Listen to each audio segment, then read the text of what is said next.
Hey, it's Vicky, and today I am here to talk about my reading plans for March. March is one of my favorite months in the year because first, it's my birthday month. My birthday is March 27th, and also because I feel like March is when we start to get like hints of spring, and I don't know about any of you, but I'm tired of winter. I've had enough with the cold and the snow, and I'm ready for spring. And today is actually like one of those days where Mother Nature is tricking us and making us think that spring is coming, and it's really warm and sunny out and all the snow is melting, but I know it's a trick. I know, she's gonna do this to us a few times. So it's just a happy time for me because it's showing that winter's almost over. So it also is middle grade March, which is a reading readathon, I guess you could call it, that I have taken part in for years. So I have some middle grade on my TBR. I have some carryovers from February that I didn't get to, and then I have a couple other things. So let's dive in.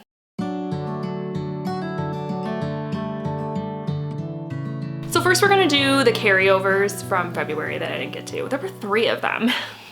So February was a little bit slower of a month for me. Also, I had 2 library holds come in, so that's why I didn't get to these. So I'm not gonna go into depth about the plot for these because I already went over them in my February TBR, and I feel like a broken record just continuing to talk about them. But the first one is The Death and Life of the Great Lakes by Dan Egan. I just started this book yesterday. I'm only like 40 pages in. I'm listening to it on audio. So yeah, I better finish this one in March. And then the other 2, where do I put this? Okay. Then the other 2 are Leave the World Behind by Rumaan Alam. This was from a book haul revisit that I did. Yeah, need to get to this one. And then sadly, I did not get to Witchcraft for Wayward Girls by Grady Hendrix. This is an anticipated book. I've been dying to read this, and it's been staring at me since I bought it the day it came out. And I just didn't have time to get to it in February. I'm actually hoping to start this today. So there's that. So now, in addition to the 3 books that I didn't do in February that I'm gonna do in March, I have 5 more books that I want to read. So the first one is for the Buzzword Reading Challenge. March's buzzword is thing, like in quotes. So you could use nothing, everything, something. I'm going with nothing. I'm reading Great or Nothing by, there are 4 authors for this: Joy McCullough, Caroline Tung Richmond, Tess Sharp, and Jessica Spotswood, sorry. And this is a Little Women retelling. So the original book, Little Women, took place during the Civil War. This one takes place during World War II. And for those of you that don't know what Little Women is about, it's about 4 sisters, and they live in Massachusetts. And like I said, the war's going on, and they're just like living their lives, and it's one of my favorite classics. And this one is similar, except it's World War II, and each author has a different sister's perspective, which I think is kind of interesting. It might make the book come across as a little choppy. I'm not sure. I guess I'll find out. But I've been wanting to read this for years, and I'm finally going to get to it in March. And then going with my reading challenges, the next one I have is for the Go With The Flow reading challenge that I'm doing. So the challenge for March is you have to read a book that had half the letters in the title of the last book I read. So in February, I read Wrong Place, Wrong Time. And so I had to read a book that had half of those letters. So Wrong Place, Wrong Time is 19 letters, which odd number, so we can't really do half letters. So I decided to just go with 9 letters. So I picked The Family by Louise Johnson, and this is about a woman who loses her husband, and her teenage daughter are invited to stay with this family who are a little strange, and she quickly realizes that she's pretty sure this family that she's staying with is part of a cult, and they're trying to get her into the cult. So this is a cult book, and so I know a lot of people out there don't like cult books. I do enjoy them. I think they're good. So I've had this one on my TBR for a while. I got it as a gift from my family one year for, I want to say Mother's Day, and I just haven't picked it up yet. So I'm gonna read it in March. Then we have 2 books for middle grade March that I wanna read. So typically middle grade March, they have prompts you can do and they have a group read.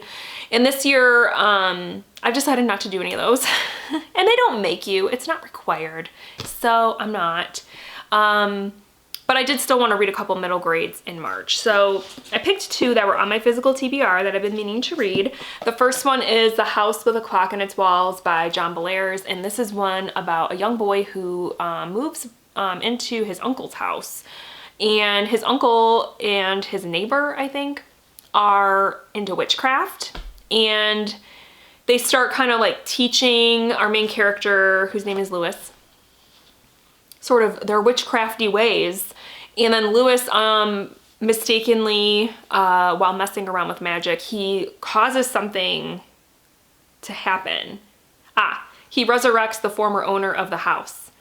And she's probably not a very nice person. So they have to then figure out how to get her to go away. I don't know. But I've heard that this is a fun middle grade book. In that John Bellairs, he has a lot of middle grade books out there, and I've never read him before, so I'm interested in checking this out.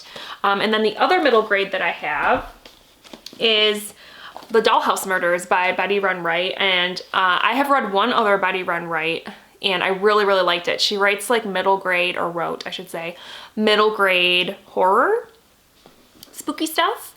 And so this one is about a girl who... Is she staying with her grandparents? I think she's staying with her grandparents, and her grandparents have this dollhouse that I think is like a replica of their house, and creepy stuff starts happening with the dollhouse. Like the dolls are moving, you know, like she'll have them in a certain spot in the dollhouse, and when she leaves the room and comes back, they have moved. Things like that. And I think it's the dolls are trying to communicate something to her. So this seems like it'll be fun. Like I said, the other Betty Run Wright that I read, I really enjoyed.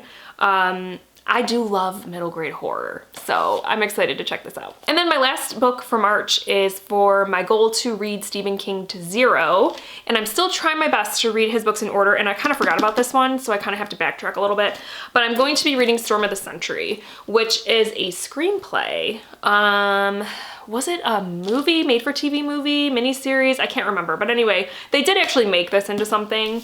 I've never seen it, but I don't even know what this is about. I didn't even read the flap. I'm going to assume that it has to do with a big storm that comes. I'm assuming in Maine, because, you know, it's Stephen King. So it's probably like a nor'easter.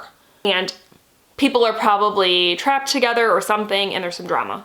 I don't know if it has any supernatural elements to it or not. I guess I'll find out. I guess I will find out and let you know how it goes. All right, so those are my reading plans for March. It's a little ambitious. I feel like there's a lot of books here, but I'm figuring the 2 middle grade books will be pretty quick reads, and also the Stephen King book, which is, I know, shocking. Most of the time Stephen King books take forever, but because this is a screenplay, I feel like it'll read a little bit faster. So yeah, I'm really excited to get to these books this month. Hopefully I get through them all. Please let me know down below what you're planning to read for March. Are there any middle grade books that you're looking forward to reading? If you're going to take part in middle grade March, I'd love to know that. And yeah, I hope you guys have a wonderful month, and I will talk with you soon. Thank you so much for watching.